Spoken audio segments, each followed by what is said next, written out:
Nyatakanlah kepada kami kebenaran firman-Mu ya Tuhan, agar kami boleh hidup di dalam kebenaran-Mu. Berfirmanlah kepada kami secara pribadi, biarlah hati, mata, dan telinga kami tertuju kepada Tuhan. Di dalam nama Tuhan Yesus Kristus kami berdoa. Amin. Shalom Bapak Ibu yang dikasihi Tuhan. Kita bersyukur hari ini kita ada di minggu pertama bulan Juli. Sudah tahun 2026 sudah kita lewati setengah. Dan kita boleh bertemu hari ini dalam keadaan yang sehat. Bapak Ibu, tema firman Tuhan pada hari ini adalah berserah tanpa menyerah. Saya mau membuka dengan sebuah kisah film rohani yang adalah sebuah kisah nyata. Bapak Ibu atau anak muda mungkin pernah nonton ya. Jadi film rohani ini judulnya Faith Like the Potatoes. Bapak Ibu, ceritanya ini adalah cerita tentang petani yang menanam kentang ya. Pada waktu itu di daerahnya dilanda kekeringan dan orang yang mayoritas adalah petani kentang, mereka tidak dapat penghasilan selama beberapa bulan oleh karena hujan tidak kunjung datang, sehingga mereka tidak bisa menanam kentang.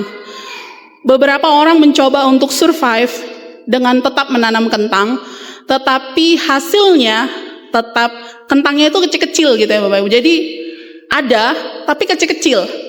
Dan tentu ini tidak laku di pasaran ya Bapak Ibu.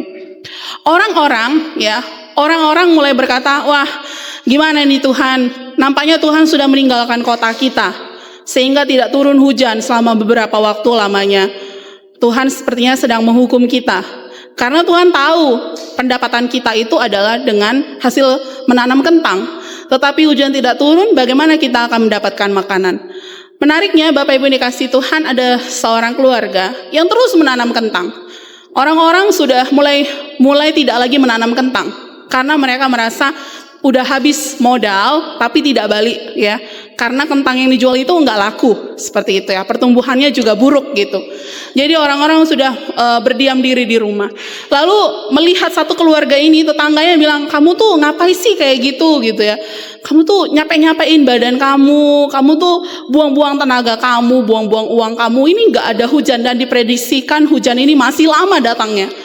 Jadi ngapain sih nanam kentang gitu ya. Tetapi keluarga ini terus menanam kentang. Dia katakan, kalau saya tidak melakukan apa-apa, saya juga tidak dapat apa-apa. Jadi mendingan saya bekerja terus. Dia ke ladang, dia gemburin tanahnya, dia pokoknya tanam kentang gitu ya Bapak Ibu. Lalu Bapak Ibu dikasih Tuhan, ketika dia menanam kentang, orang lain sudah tidak menanam kentang lagi. Tiba-tiba Bapak Ibu dikasih Tuhan, hujan turun. Ya, hujan turun, lalu ketika hujan turun, orang yang menanam kentang ini mendapatkan hasil. Tetapi yang tidak menanam kentang ini tidak mendapatkan hasil apa-apa. Ya, tidak dapat hasil apa-apa karena hujan turun tapi tidak ada kentang yang ditanam. Jadi tidak menghasilkan akhirnya tanahnya. Sedangkan orang yang terus menanam ini, dia kemudian menghasilkan kentang dan kemudian menjadi petani yang sukses dan kaya raya. Bapak Ibu, saudaraku yang dikasihi Tuhan, berserah tanpa menyerah. Dari kisah petani kentang ini kita melihat ada dua kelompok yang berbeda. Satu, orang yang kemudian menyerah dengan keadaan. Sudah tidak hujan, untuk apa kita menanam kentang? Gak usah lah. Ya, gak bisa, gak ada hasilnya, gak ada gunanya. Kita rugi, kita gak akan berhasil. Mereka menyerah dengan keadaan. Memang karena keadaannya juga sulit. Tetapi satu lagi, mereka terus berjuang, mereka lakukan sebisa mungkin. Lalu mereka percaya kalau nanti ketika Tuhan turunkan hujan, kami sudah siap, kentang kami sudah di tanah. Dia terus berusaha dan menyerahkan hasilnya kepada Tuhan. Bapak Ibu yang dikasihi Tuhan, tema hari ini berserah tanpa menyerah.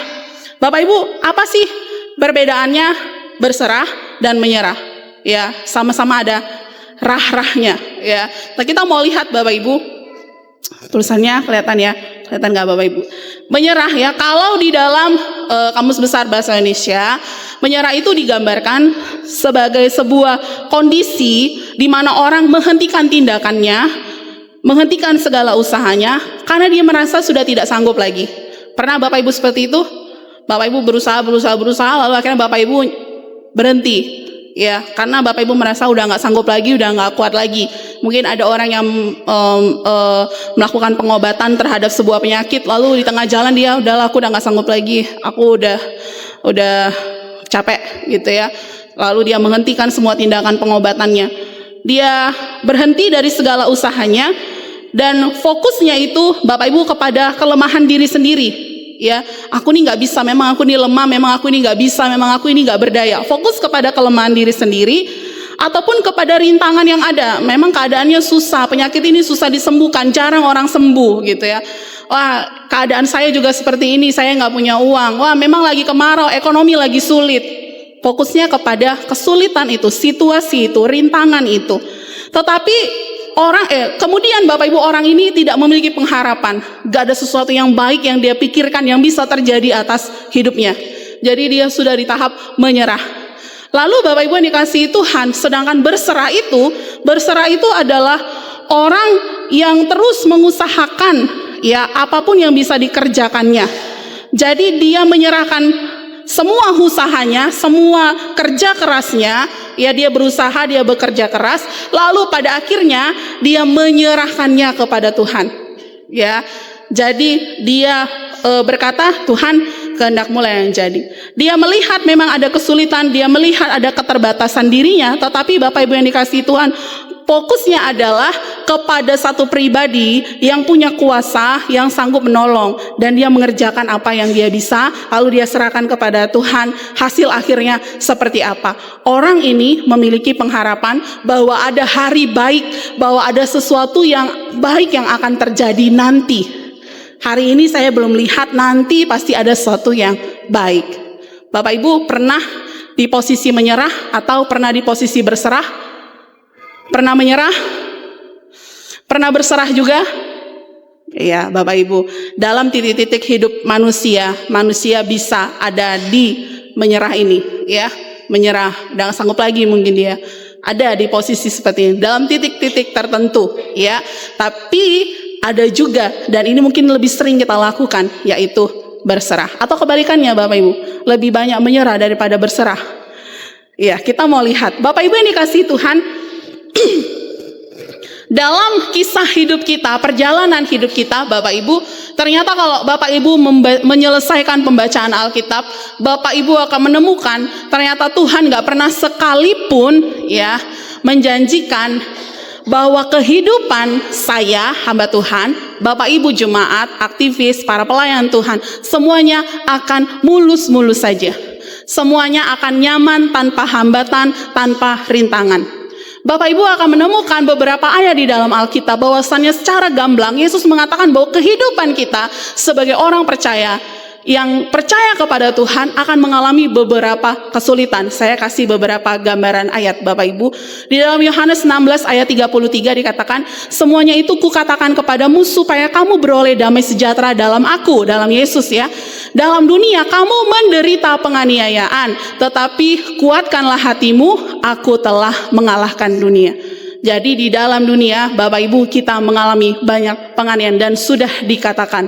Lalu Bapak Ibu dalam ayat yang lain dikatakan memang setiap orang yang mau hidup beribadah di dalam Kristus Yesus akan apa Bapak Ibu? Menderita aniaya. Bapak Ibu beribadah kepada siapa? Kepada Kristus, mengalami berbagai kesulitan, kendala, aniaya. 2 Timotius 3 ayat 12.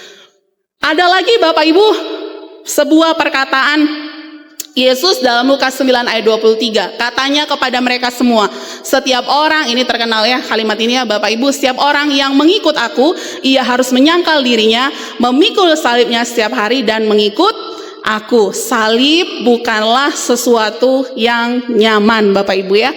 Apa yang sudah Yesus alami, terima dan lakukan, begitu banyak kesulitan yang dihadapi. Bapak Ibu, kehidupan kita orang Kristen memang tidak mudah. Kalau Bapak Ibu bilang susah kali lah hidupku ini, memang seperti itu. Kehidupan orang percaya mengalami banyak kendala, mengalami banyak masalah, banyak pergumulan, banyak kesulitan. Jadi nggak usah bingung dan nggak usah heran Bapak Ibu.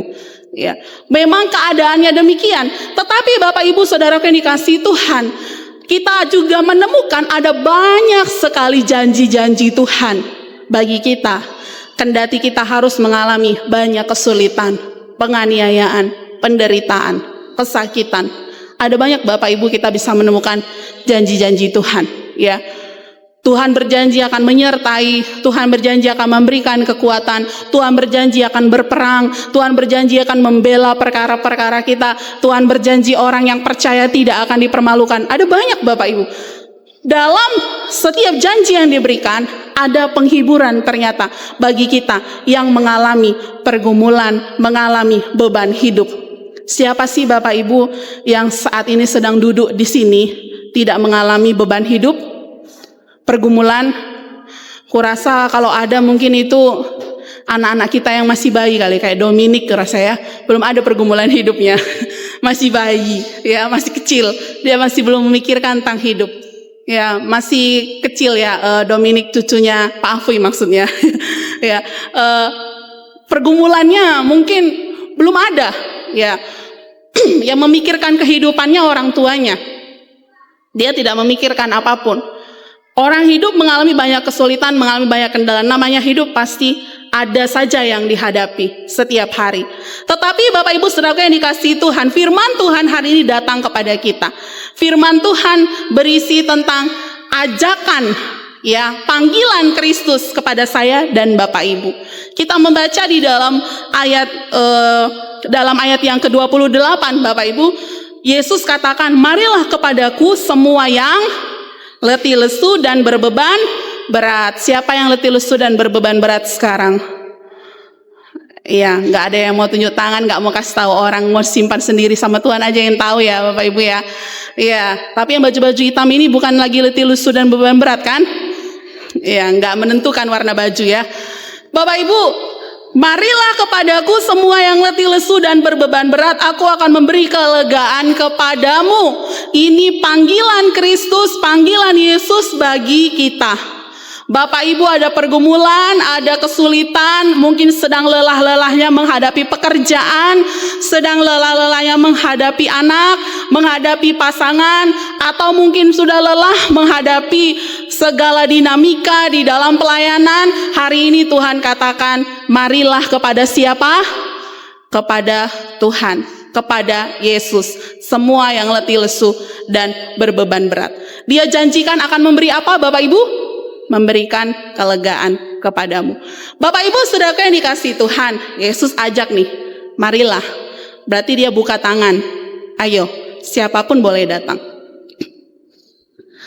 Diprioritaskan, bukan orang, kalau kita di tempat umum biasanya prioritasnya orang-orang yang sudah lanjut usia ya, antrian lanjut usia pertama ya.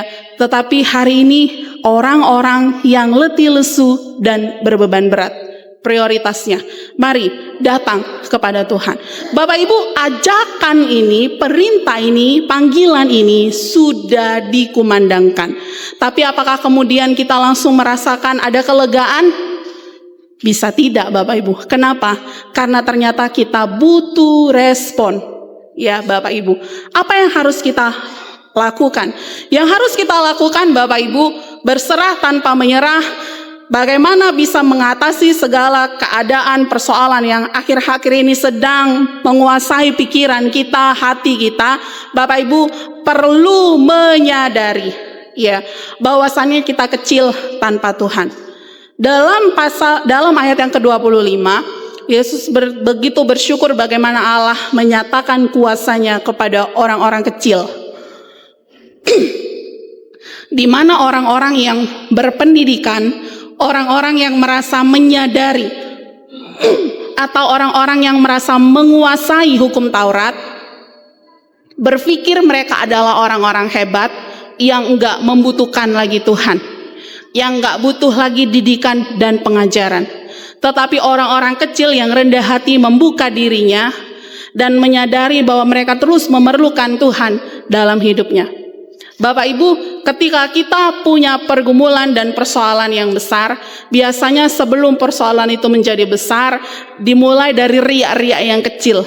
Seringkali orang Kristen ketika masih riak-riak kecil, berpikir bisa mengatasinya sendiri dengan pikiran sendiri yang terbatas ini. Kita masih belum berdoa kepada Tuhan, kita masih belum bicarakan dengan Tuhan, kita masih belum serahkan kepada Tuhan. Karena apa? Masih kecil, masih pergumulan, masih ria-rianya aja, masih bisalah ya. Kita tidak ceritakan kepada Tuhan, kita tidak sampaikan kepada Tuhan, hingga satu hari menjadi besar, boom. Baru kita mentok, baru kita berpikir kemana saya harus mencari pertolongan, barulah masuk ke kamar dan meraung-raung kepada Tuhan. Dan bersedih, menangis, memanggil nama Tuhan setelah menjadi besar. Karena pikirannya sudah mumet, udah nggak tahu lagi cari jalan keluar, udah nggak tahu lagi bagaimana solusi yang harus diambil. Lalu kemudian barulah diceritakan kepada Tuhan. Bapak Ibu, saudaraku yang dikasihi Tuhan, penting sekali kita menyadari bahwa kita ini kecil, ya. Kita ini kecil, masalahnya pun masih kecil, kita pun juga kecil. Maka Bapak Ibu, kita menyadari kita kecil, kita nggak bisa apa-apa, kita perlu Tuhan. Itu sebabnya kita harus menjalani setiap hari yang kita lalui, yang Tuhan masih berikan kepada kita, dengan terus berjalan bersama dengan Tuhan. Ketika kita pikir kita pandai dan bijak, ya, kita akan berpikir kita nggak perlu bicara sama Tuhan, nggak perlu sampaikan cerita sama Tuhan, nggak perlulah curhat sama Tuhan. Ini masih bisalah dengan pikiran kita, dengan kemampuan kita sendiri. Ya, sehingga kita kemudian nggak melihat ada solusi, malahan semakin bertambah besar persoalannya. Tetapi Bapak Ibu saudara yang dikasihi Tuhan, ketika kita melihat diri kita yang kecil ini, Tuhan menyatakan kuasanya. Jadi Bapak Ibu saudara yang dikasihi Tuhan, kesadaran bahwa kita ini kecil, ya, kesadaran bahwa kita ini kecil itu akan menolong kita untuk terus mau hidup bersama-sama dengan Tuhan. Mau terus Tuhan berjalan bersama-sama dengan Tuhan. Kita nggak bisa apa-apa tanpa Tuhan. Ketika ada persoalan kecil atau besar, semuanya kita serahkan kepada Tuhan. Meminta kuasa, hikmat, pertolongan yang daripada Tuhan untuk menuntun kita mengambil hikmat kebijaksanaan atas setiap keputusan-keputusan hal-hal yang harus kita lakukan dalam menjalani kehidupan ini. Ya. Jadi Bapak Ibu, walaupun mungkin kita adalah orang-orang yang berpangkat di tempat pekerjaan kita, tapi di mata Tuhan sebenarnya kita adalah orang kecil yang kita masih terus membutuhkan Tuhan setiap hari. Bapak Ibu mungkin adalah orang-orang yang berhasil di dalam bisnis, tapi kita tetap adalah orang-orang kecil yang membutuhkan Tuhan setiap hari. Bapak Ibu saudara yang dikasihi Tuhan, yang kedua Bapak Ibu, kita harus belajar untuk merespon Tuhan. Saya bagi dalam dua bagian ya Bapak Ibu. Yang pertama Bapak Ibu datang kepada Tuhan. Bapak Ibu saudara yang dikasihi Tuhan, sudah ada panggilan nih. Panggilannya bunyinya, marilah kepadaku semua yang letih lesu dan berbeban berat. Aku akan memberi kelegaan kepadamu. Kelegaan kepadamu, kepada orang yang datang kepada Tuhan. Ketika kita mengalami kesulitan apapun itu keadaannya Bapak Ibu, perlu untuk datang kepada Tuhan. Tapi bukan berarti kalau sudah ada pergumulan saja baru datang kepada Tuhan Bapak Ibu ya. Setiap hari ya harus kita jalani hidup kita dengan terus datang kepada Tuhan. Karena setiap hari Bapak Ibu ada saja kejutannya, betul? Setiap hari ada aja kejutannya. Hari ini ada kejutannya, besok ada juga kejutannya. Sesuatu yang gak kita pikirkan, yang gak kita bayangkan bisa terjadi kepada kita. Maka datanglah kepada Tuhan. Ketika kita sadar bahwa Tuhan memberikan kelegaan kepada kita, kita harus tindak lanjuti kesadaran itu dengan mengambil sebuah tindakan, yaitu datang kepada Tuhan, meresponi panggilan Tuhan, ajakan Tuhan untuk datang kepadanya. Kita datang kepada Tuhan untuk memperoleh kelegaan yang disediakannya kepada kita. Jadi Bapak Ibu sudah disediakan, mau gak kita ambil? Kalau mau datang kepadanya. Yesus mengundang setiap orang yang lelah, yang lesu, yang berbeban berat untuk datang kepadanya dan beristirahat sejenak. Lalu kemudian mendapatkan kekuatan yang baru untuk dapat menghadapi kehidupan yang barangkali Bapak Ibu waktu Bapak Ibu datang kepada Tuhan pun hari itu berdoa, masalahnya nggak langsung selesai. Betul? Sakitnya masih terus ada. Ya. Waktu Bapak Ibu datang berdoa kepada Tuhan, pergumulannya masih terus ada di situ. Dan masih harus dihadapi dan masih harus dilewati. Tetapi kemudian kita menghadapinya dan melewatinya dengan hati yang penuh dengan damai sejahtera. Ada ketakutan, ada kekhawatiran tadinya, ya. Tapi kemudian kita mulai mungkin juga sudah hampir mau menyerah, tapi saat Bapak Ibu datang kepada Tuhan, ada kekuatan yang muncul di dalam hati kita, lalu ada iman yang dibangun. Saya tidak mau menyerah. Saya mau berjuang dan berusaha. Saya percaya Tuhan punya kuasa. Lalu kita bangkit, lalu kita tidak menyerah, dan kita katakan, Tuhan, saya sudah mengerjakan bagian saya. Saya mengerjakan bagian saya, tugas saya berusaha. Tuhan, jadilah kehendak-Mu. Itu berserah. Datang dan berserah. Bapak Ibu, saudaraku yang dikasihi Tuhan, kita bisa datang pada setiap waktu. Enggak hanya waktu-waktu khusus, waktu-waktu tertentu. Tapi setiap waktu. Bapak Ibu bisa datang di dalam doa-doa kita pribadi. Bapak Ibu bisa datang lewat persekutuan, lewat ibadah-ibadah kita. Bapak Ibu bisa datang lewat waktu teduh kita secara pribadi dengan Tuhan. Datang dan berbicara kepadanya, menerima undangannya, dan merasakan kelegaan yang akan diberikan kepada kita. Sehingga itu kemudian yang menolong kita untuk melewati hari-hari yang sulit. Bapak Ibu, hari semakin sulit jika kita lewati dengan hati yang tidak memiliki damai sejahtera dan juga pengharapan. Ya, karena kemudian hati kita menuntun pikiran kita untuk menyerah. Udahlah, menyerah aja. Sehingga kemudian semakin sulitlah keadaannya. Tetapi ketika kita datang kepada Tuhan, Dia memberikan kepada kita kelegaan, iman kita dibangkitkan, semangat kita dibangkitkan. Kemudian kita mau berjuang dan berusaha sekuat tenaga, semampu dan sebisa kita, dengan terus mengandalkannya dan membiarkan Dia yang memberikan solusi jalan keluar, bahkan menunjukkan kehendak-Nya. Di hadirat-Nya, Bapak Ibu yang dikasihi Tuhan, kita menemukan kedamaian sejati. Dalam hadirat-Nya kita akan mengalami damai sejahtera yang daripada Tuhan, yang menuntun kita untuk bisa berjalan maju, tidak stagnan, tidak berhenti di tempat. Jadi datanglah kepada Tuhan. Bapak Ibu, saudara yang dikasihi Tuhan, meresponi Tuhan dalam bagian yang lain adalah menghadapi hidup bersama dengan Tuhan. Kalau kita lihat dalam ayat 29 sampai ayat ke-30 ini bicara tentang kuk. Bapak Ibu tahu kuk? Kuk itu adalah kayu yang biasanya dipasang di leher lembu atau sapi. Kalau dia kerja membajak sawah, ada dua, dipasang lakuk supaya dua orang ini bekerja bersama-sama. Nggak bisa sapi atau lembu satu ke kanan, satu ke kiri, itu nggak bisa, Bapak Ibu. Jadi harus berdua. Kenapa harus berdua? Supaya pekerjaannya semakin mudah, ya, dan cepat selesai. Karena dikerjakan berdua. Tapi kan ini bisa bentrok ya, maka dipasang lakuk supaya jalannya bisa sama. Ya, hasil kerjanya baik, cepat. Bapak Ibu, Yesus katakan kepada kita, pikul lakuk yang kupasang. Yesus secara sukarela mau berjalan bersama-sama dengan kita untuk menanggung setiap beban hidup yang kita alami, yang diizinkannya untuk kita alami. Jadi di sini dibilang ya, bukan ambil lakuk itu, pasanglah di aku juga. Tidak seperti itu dikatakan Bapak Ibu ya. Bukan ambil kuknya lalu pasang di aku juga ya. Tetapi Yesus katakan pikul lakuk yang kupasang. Jadi aku ini, Tuhan sudah berjalan bersama dengan kita dan mau terus berjalan bersama dengan kita. Dalam segala keadaan, enggak cuma dalam keadaan senang saja, terlebih dalam keadaan sulit. Bapak Ibu, kadang-kadang kalau kita mau realistis, saudara sekalipun bisa meninggalkan kita saat kita sedang kesulitan. Pernah Bapak Ibu mengalaminya?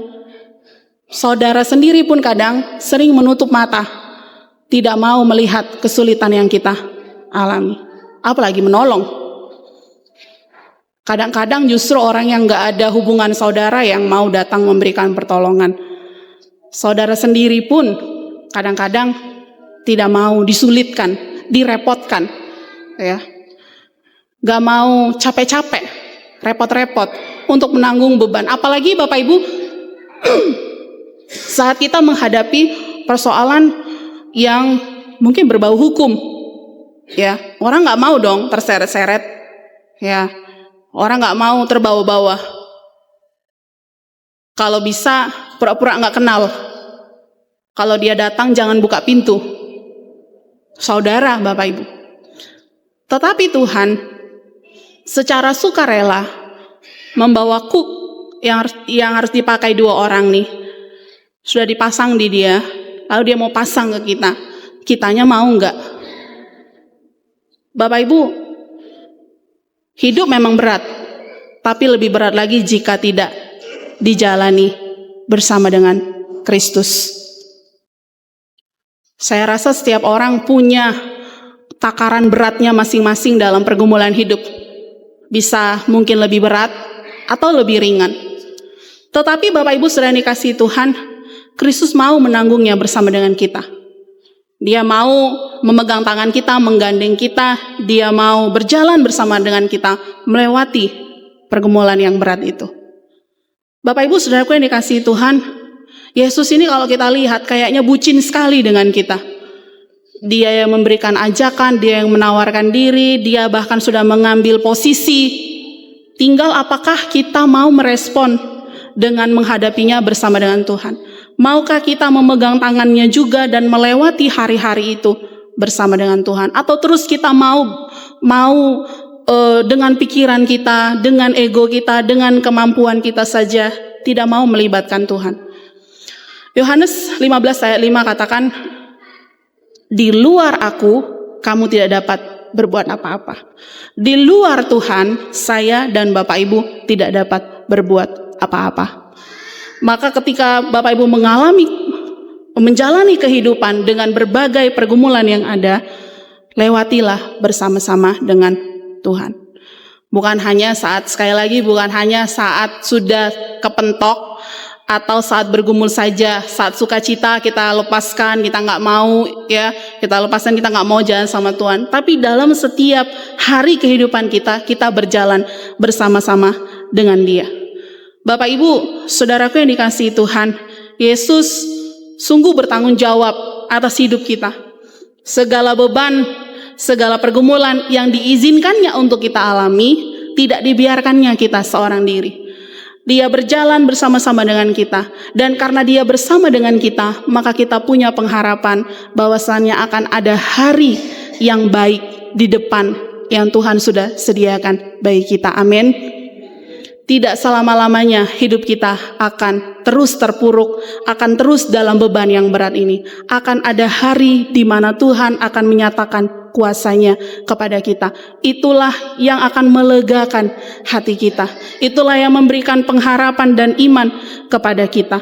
Bapak Ibu, saudaraku yang dikasihi Tuhan, perjalanan hidup kita tidak selalu mulus. Ada banyak pergumulan yang bisa kita hadapi hari ini. Hari ini mungkin Bapak Ibu juga sedang bergumul akan sesuatu. Mari pandanglah Tuhan yang hadir di depan kita dengan berkata, marilah kepadaku semua yang letih lesu dan berbeban berat. Datanglah kepadanya. Lewatilah setiap beban pergumulan itu bersama-sama dengan Tuhan. Dan biarkan Dia menyatakan kuasanya. Biarkan Dia berjalan bersama dengan kita. Pilihlah hari ini untuk berserah. Ya, berserah itu bahasa Inggrisnya surrender ya Bapak Ibu. Bukan menyerah, bukan give up ya, tapi pilihlah berserah. Kita mengupayakan yang terbaik. Apa yang bisa kita lakukan, kita upayakan.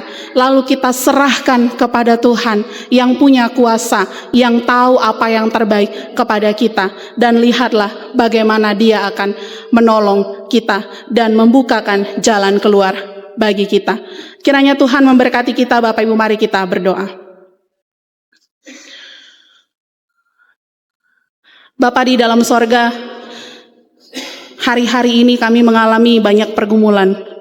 Hari-hari ini kami banyak mengalami persoalan. Bahkan persoalan yang kami lewati, kami menanggungnya seorang diri. Kami bergumul dengan itu semua. Hari ini undangan daripada Tuhan datang kepada kami, mengajak kami untuk datang kepadamu yang akan memberikan kelegaan kepada kami, yang siap untuk menanggung semuanya bersama dengan kami, yang akan memberikan pertolongan kepada kami, yang akan berjalan bersama-sama dengan kami. Tolonglah kami ya Tuhan, supaya kami mau terus datang kepadamu, menyadari bahwa kami kecil dan kami membutuhkan Tuhan. Oleh sebab itu kami datang kepadamu setiap hari, menyerahkan kehidupan kami, menyerahkan setiap pergumulan dan persoalan kami, dan percaya bahwa Tuhan bekerja. Kami percaya bahwa rancangan-rancangan-Mu adalah rancangan damai sejahtera yang memberikan kekuatan kepada kami. Kami percaya bahwa segala sesuatu yang baik Tuhan sedang persiapkan bagi kami. Ajarlah kami untuk tunduk dan taat kepada-Mu ya Tuhan, mengikuti segala petunjuk yang Engkau nyatakan kepada kami lewat kebenaran firman-Mu. Tolonglah kami untuk tidak menyerah, tetapi justru kami berserah penuh kepada Tuhan dengan terus mengupayakan yang terbaik, usaha-usaha terbaik yang bisa kami lakukan untuk menghadapi segala situasi kesulitan yang kami alami. Kami mau berdoa secara khusus kepada Tuhan pada hari ini untuk setiap jemaat Tuhan yang dalam pergumulan sakit penyakit, yang sedang dalam pengobatan ataupun dalam fase pemulihan. Tuhan, kami percaya bahwa kesulitan yang mereka alami di dalam sakit penyakit mereka, Tuhan juga bekerja atas mereka. Kami rindu kiranya Tuhan menyatakan kuasa kepada hamba-hamba-Mu yang bergumul dalam sakit penyakit dan dalam masa pemulihan. Untuk Ibu Dharma Siregar, untuk Ibu Suryana Murinata, Ibu Linda Sitanggang, Ibu Mutiara Ginting, untuk Bapak Witarsa Sitepu, untuk Saudara Andre Boris Sitopu, untuk Saudara Agus Sihotang, untuk Ibu Mawarti Tarigan, dan untuk Bapak Bostan Aritonang, dan jemaat kami yang lain yang mengalami kelemahan tubuh sehingga hari ini tidak dapat hadir, ataupun yang ada di tengah-tengah kami. Biarlah mereka juga mendapatkan kekuatan yang daripada Tuhan, tidak menyerah dengan kondisi sakit penyakit mereka, tetapi percaya bahwa Tuhan memegang andil, memegang kendali atas kehidupan mereka dan menyatakan kesembuhan kepada mereka. Kami berdoa untuk setiap jemaat Tuhan yang bergumul juga akan pekerjaan dan terus bergumul akan kondisi perekonomian hari-hari ini. Kami berdoa biarlah juga Tuhan menolong dan memberkati setiap usaha pekerjaan jemaat-Mu. Berkat-berkat yang mereka peroleh mereka kelola dengan bijaksana. Kami rindu juga Tuhan memberkati dan menolong setiap jemaat kami yang bergumul juga hari-hari ini akan keturunan. Bertahun-tahun lamanya mereka berusaha dan berjuang. Bahkan mungkin ada fase di titik di mana mereka mau menyerah, tetapi kami berdoa menopang mereka. Kiranya Tuhan yang memberikan kekuatan sehingga pasangan suami istri keluarga jemaat kami yang bergumul akan keturunan tidak menyerah. Mereka berusaha semaksimal mungkin dan menyerahkan hasilnya kepada Tuhan dan mempercayai bahwa jikalau Tuhan berkehendak tidak ada yang mustahil bagi Tuhan. Kami berdoa untuk jemaat Tuhan juga yang bergumul akan pasangan hidup. Kami berdoa biarlah Tuhan kiranya menuntun mereka sehingga mereka juga tidak menyerah dengan keadaan, bahkan memutuskan akhirnya mengambil pilihan-pilihan yang salah. Kami berdoa Tuhan bentengi setiap anak-anak muda Tuhan agar mereka kiranya boleh melihat bahwa ada pasangan yang Tuhan siapkan bagi mereka yang sepadan, yang takut akan Tuhan. Biarlah mereka terus juga berusaha membuka diri mereka dan melihat pasangan-pasangan yang Tuhan siapkan bagi mereka. Kami juga mau berdoa menyerahkan kepada Tuhan untuk pelayanan-pelayanan di tengah-tengah gereja Tuhan. Kami berdoa menyerahkan kepada Tuhan untuk para hamba Tuhan dan juga majelis yang melayani. Ada banyak pergumulan dan tantangan juga yang dihadapi di dalam pelayanan, tapi jangan biarkan satupun hamba-hamba-Mu ini ya Tuhan menyerah dengan keadaan. Biarlah kami berjuang dan berusaha untuk melakukan yang terbaik dalam pelayanan yang Tuhan percayakan kepada kami, sehingga gereja ini Tuhan semakin maju, semakin banyak jiwa-jiwa boleh dimenangkan bagi kemuliaan nama Tuhan. Teristimewa kami berdoa menyerahkan kepada Tuhan untuk para pengurus P3MI periode 2026 sampai 2028 yang akan dilantik hari ini. Tuhan, kami tidak tahu apa yang akan mereka alami di dalam pelayanan mereka selama 2 tahun ke depan. Tapi apapun itu Tuhan, dinamika di dalam pelayanan yang akan mereka hadapi, jangan biarkan anak-anak ini menyerah ya Tuhan. Jangan biarkan mereka kemudian undur diri, merasa kecewa dengan setiap pelayanan yang bisa saja kesulitan-kesulitan yang mereka alami. Tapi biarkan itu membuat mereka semakin bertekuk di dalam doa, mengandalkan Tuhan dan melibatkan Tuhan bekerja secara penuh atas pelayanan mereka, sehingga kesulitan-kesulitan yang mereka alami justru mendewasakan mereka dan membuat iman mereka terus bertumbuh di dalam Tuhan. Berkati ya Tuhan pelayanan mereka. Kami berdoa juga untuk rencana pelantikan majelis pada minggu depan. Berkati juga ya Tuhan para majelis yang akan melayani untuk periode 2026 sampai 2028. Tuhan juga menolong mereka di dalam pelayanan yang akan mereka hadapi 2 tahun ke depan. Biarlah bersehati, bergandengan tangan dan terus berjuang memberikan yang terbaik, mengusahakan yang terbaik dalam pelayanan demi kemuliaan nama Tuhan. Kami berdoa untuk orang-orang yang telah melayani Tuhan di periode sebelumnya. Biarlah mereka juga diliputi oleh sukacita. Biarlah juga mereka terus berjuang untuk memberikan yang terbaik kepada Tuhan dalam bidang yang lain sekalipun sudah tidak dalam majelis lagi. lagi mendukung setiap pelayanan gereja sekali lagi demi kemuliaan nama Tuhan. Kami juga mau berdoa menyerahkan kepada Tuhan pada hari ini untuk rencana renovasi gedung gereja kami. Tuhan, kami mau berdoa kiranya Tuhan terus bekerja, para panitia yang terus berusaha untuk merealisasikan program ini Tuhan berkati. Bahkan kebutuhan dana juga yang diperlukan Tuhan cukupkan. Kami rindu Tuhan ketika renovasi ini nanti boleh dikerjakan. Ini boleh membuat pelayanan di gereja Tuhan semakin maju dan semakin banyak jiwa boleh dimenangkan dan dibawa bagi Kristus. Kami mau berdoa menyerahkan kepada Tuhan juga untuk bangsa dan negara kami. Kami percaya juga Tuhan terus bekerja atas bangsa ini. Tuhan terus bekerja untuk mendatangkan damai sejahtera. Berikan kepemimpinan yang takut akan Tuhan kepada hati setiap pemimpin kami, mulai dari tingkat pusat sampai pada provinsi Bengkulu, sehingga mereka kiranya boleh mengambil kebijakan dan menjalankan sistem yang berpihak kepada rakyat, bukan untuk kepentingan diri sendiri. Segala hal yang mereka kerjakan adalah untuk membangun dan juga memajukan bangsa ini, sehingga kami pun boleh merasakan kesejahteraan lewat pemimpin-pemimpin kami yang takut akan Tuhan. Terima kasih ya Tuhan. Sebentar kami akan menerima sakramen perjamuan kudus. Biarlah hati kami persiapkan untuk menerima anugerah Tuhan dari meja perjamuan Tuhan. Di dalam nama Tuhan Yesus Kristus kami berdoa. Amin.